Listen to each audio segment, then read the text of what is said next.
Alrighty, so today we're going to talk about Nashville SC in the season preview. So, as I said before, I think there is going to be a lot of excitement for Nashville fans in terms of this team heading into this season. I think last season, when we saw how this team was able to finally win their first trophy in the U.S. Open Cup, it almost feels like that is kind of like a little preview in terms of what this team can do in these next couple of years. When you look at how the Ross is, this team feels really loaded, and that this is definitely a team that I think out of all the team in the Eastern Conference that is trying to take down the big and bad and the ugly known as Inter Miami in the crown of the Eastern Conference. Nashville can definitely do so. They definitely have the roster to do so, and especially they might have a chance to get their first test and take their first half against Inter Miami in a knockout competition in the CONCACAF Champions Cup, because both of those teams are going to be on collision course to face against each other the knockout round of the CONCACAF Champions Cup, depending on, of course, Nashville can take care of business against Atletico Ottawa in the CPL. But that being said, last season they finished 16, 6, and 12 with 54 points, but they were eliminated by Inter Miami in the first round. And as I mentioned before, have they not faced against Inter Miami in the first round, I think this team would have absolutely gone deeper. Now, would they actually end up winning the East and end up being able to reach MLS Cup? Well, that all depends if they don't have to face Inter Miami, because yeah, that's kind of the preview in terms of the biggest question that this national team has, is the fact that with all the talent that they have, can they take down their ultimate menace and their just ultimate boogeyman, that is, because Nashville has had a lot of trouble against Inter Miami in the past couple of meeting, and that's kind of the thing that they're gonna have to do if they want to be able to consider to be a cup contender and able to win the East and represent the Eastern Conference in MLS Cup for this upcoming season. Their last playoff appearance is 2025. They have never won the MLS Cup, but you just kind of had a sense with what BJ Callahan and what this national team is building. It feels like that MLS Cup um, kind of aspiration is definitely closer than ever before. Now, looking at the last five seasons, they finished 16, 6, and 12, and finished with 54 points. And as much as I've said that, they have MLS Cup aspiration, the problem with Nashville is the fact that they still have not been able to get past the second round. There's been a lot of early exit in the playoffs. Last year was one of them, where they were exited in the first round. But as I said, last year was kind of unfortunate because they just end up meeting against Miami team that ended up winning MLS Cup that year. In 2024, they finished with a 9-9-16 record, finished with 36 points. That's the only season that they did not make it to the playoffs.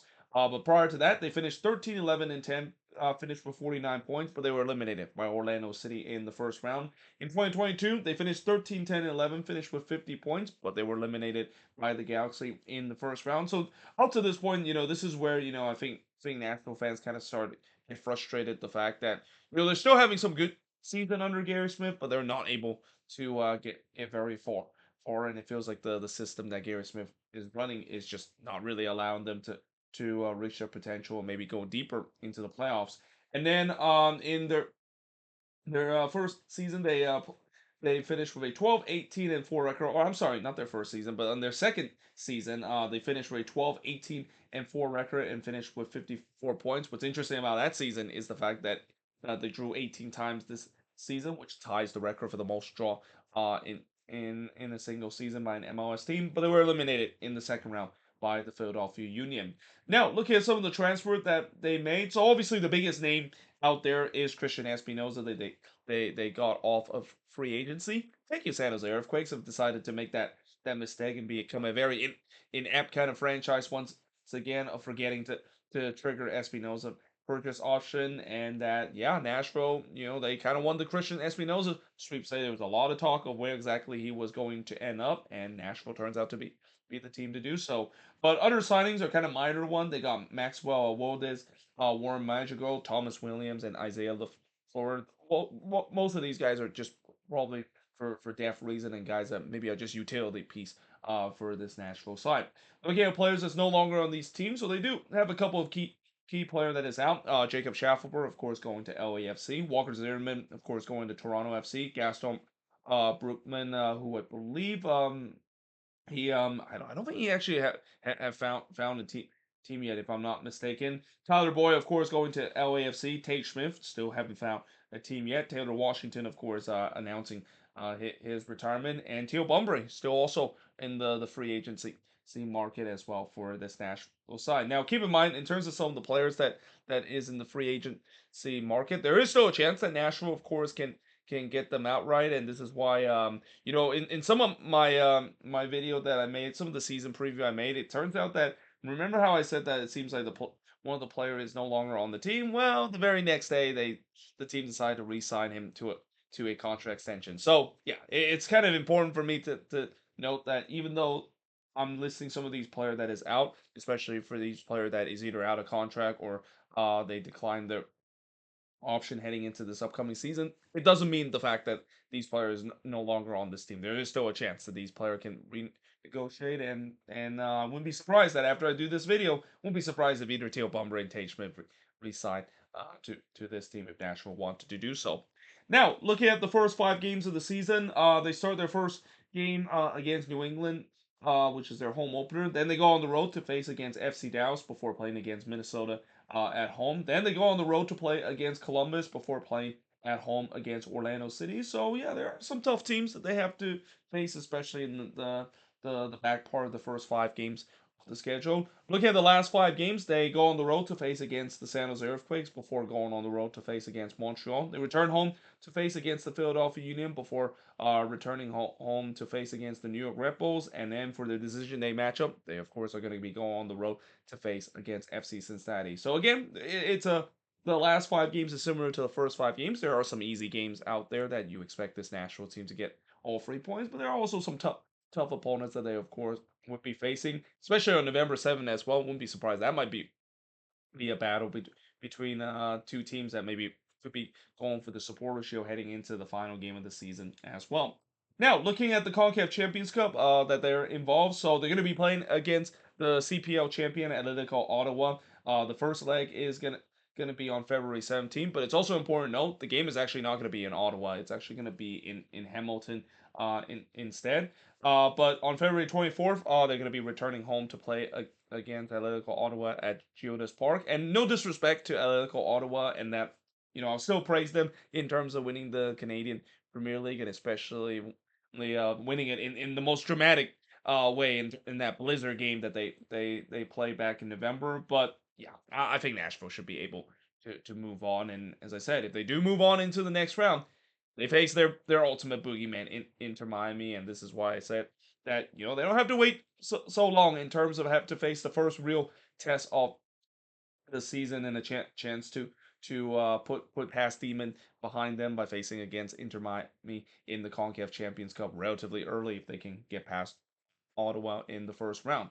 So looking at the strength of this team, pretty much the entire team is a huge strength for this, but the real strength of this team has got to be the front three. I mean, we already know that both Surridge and Mukhtar is deadly, but now you add Espinoza in there, you add a guy that is for a long time I've said to be maybe one of the most underrated attacking player in this league and one of the most underrated playmaker in this league as well. Now you add him into the picture.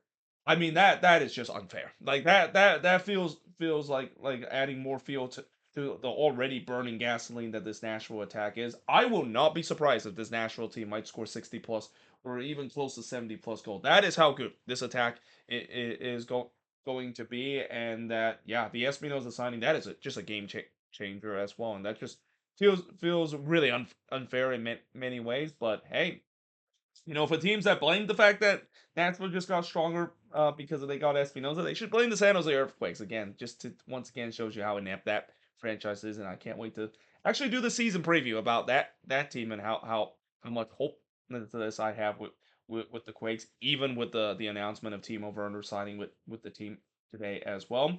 The weakness of this team, there really isn't a lot of weakness. I guess depth might be a weakness, maybe at the back as well. Yes, they did sign some center back depth on this team, but we don't know if they're going to be good whatsoever. Even the wing back depth might be an issue too, because with them letting go of both Jacob Schaffer and Tyler Boyd, they may be a little short in terms of that spot, but still, I think that's something that they can definitely adjust for the for the rest of the offseason. Because again, one of the things I will say when I do season preview early into the preseason is that there's still going to be a lot of movements that is being made. This is where if there is still a big move that is being made with these teams, it can really change the projectile of what these team can do, and that even include once we get to the regular season as well, because again, the primary transfer window, it doesn't close until relatively later than usual this season as well.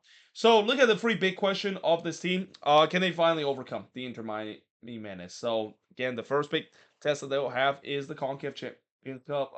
And as I said, if they can get past Ottawa, that is going to be a first road test. And if they are able to do so, then all of a sudden, you got to say that if they are able to beat Inter Miami, I would not be surprised if Nashville might go on a similar run to what we see with Vancouver did last season. This is definitely a team that I think has the pedigree to go deep in multiple competition. But in order to do that, they have to face their ultimate boogeyman in the second round.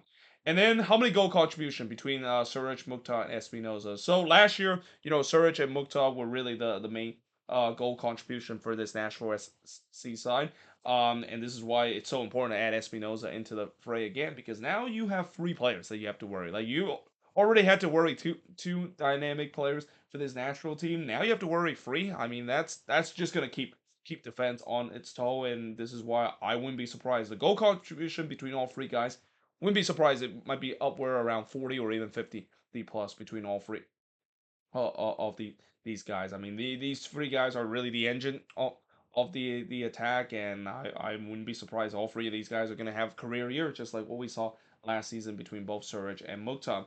And then the last big question for this team, and this is something that isn't really talked as much, but it's interesting to bring out. And that, of course, is Joe Willis still going to be the number one for Nashville for this upcoming season? And the reason why I asked that, even though he signed a new contract and he's been the number one for Nashville for so long, is that their other goalkeeper Shrikey, I think that's his name. He played a couple of games during his time with Nashville in the U.S. Open Cup, and he looked decent during his time in the U.S. Open Cup, and it feels like he might be ready to actually step into that number one role and take over for Joe Willis. Who, Joe Willis, I feel like he still got it, even though he is kind of near the end of his career, but it makes it interesting to know whether or not if Nashville is just gonna maybe go with the old guard, going with the veteran and Joe Willis, and trust that he can have another great season, and maybe they'll give their backup goalkeeper Shrikey another year to